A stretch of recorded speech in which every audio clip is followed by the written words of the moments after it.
que ouviu bater no coração das pessoas. E eu faço com todo mundo. Eu fiz com Obama, eu fiz com Clinton, eu fiz com Bush, eu fiz com Biden, eu fiz com Chirac, eu fiz com Sarkozy, eu fiz com a Itália, eu fiz com a Inglaterra, eu fiz com a Alemanha, eu fiz com o Japão, eu fiz com a China, eu fiz com toda a América Latina. Ação de respeito. Aqui ele está criando uma figura de repetição, né, na literatura conhecida como anáfora, onde ele está fazendo também uma enumeração e acumulação. Veja que ele está enumerando a quantidade de gente importante que ele conheceu, e essa quantidade de gente importante, veja que tem força, né? Esse cara é importante, esse é importante, esse é importante, esse é importante, todos estavam comigo. Acumula essa importância e joga para ele. É meio isso que ele está fazendo aqui. Ao mesmo tempo, você percebe que aqui tem um paralelismo sintático, veja que ele está, eu fiz com fulano, eu fiz com Beltrano, eu fiz com ciclano, ou seja, uma mesma estrutura frasal para poder dar ênfase nesse ritmo. Se fosse na igreja, isso aqui gerava o êxtase. Como é um ambiente político, isso vai gerar ao êxtase também. Por fim, aqui também nessa frase especificamente você vai ter o tópico de quantidade. Tópico de quantidade, não vou falar sobre isso, mas você vai encontrar isso tanto em Aristóteles, em tópicos, e também em Perelman, que é o que eu estou utilizando, mas aqui é um pouquinho diferente em Perelman. Veja que ele está usando aqui a quantidade para dar força para ele enquanto político. Eu respeito a soberania dele e respeita. Se o presidente dos Estados Unidos acha que um pernambucano que escapou de morrer de fome na terra que nasceu, porque lá morria antes de completar 5 anos.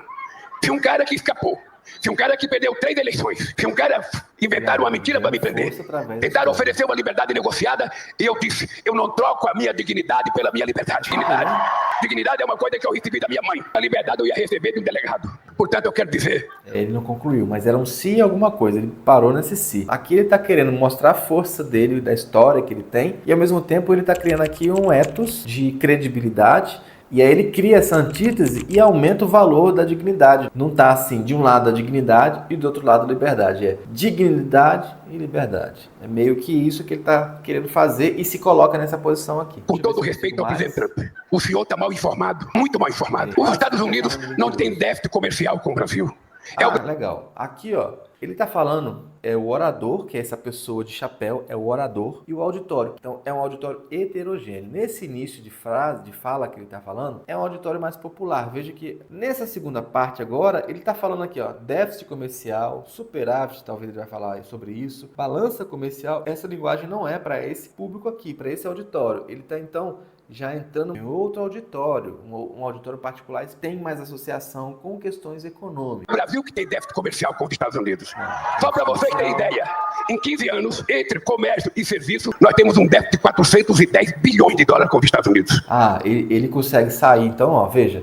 Embora essas pessoas, né, esse auditório particular, primeiro, talvez não entenda muito sobre superávit, déficit comercial, balança comercial, ele usou um grande número, 410 bilhões. Não importa como é que essa conta foi feita. Ele usa isso para falar de balança comercial aqui. E aí, com isso, ele dimensiona o tamanho do problema e reforça a ideia de que o Brasil é o lado prejudicado. Então, aqui é um tópico de quantidade também. Vamos seguir.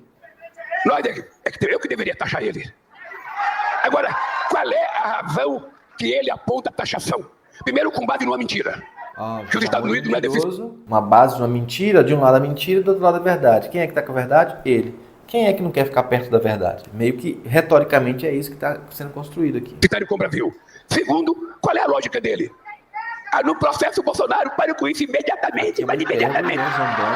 Porque a coisa mandou um filho que era deputado se afastar da Câmara. Aqui é um ad hominem, ele está usando uma estrutura ad hominem. Eu vou parar por aqui que eu não vou ter tempo de falar mais não, acabou-se. Enfim, é isso, gente.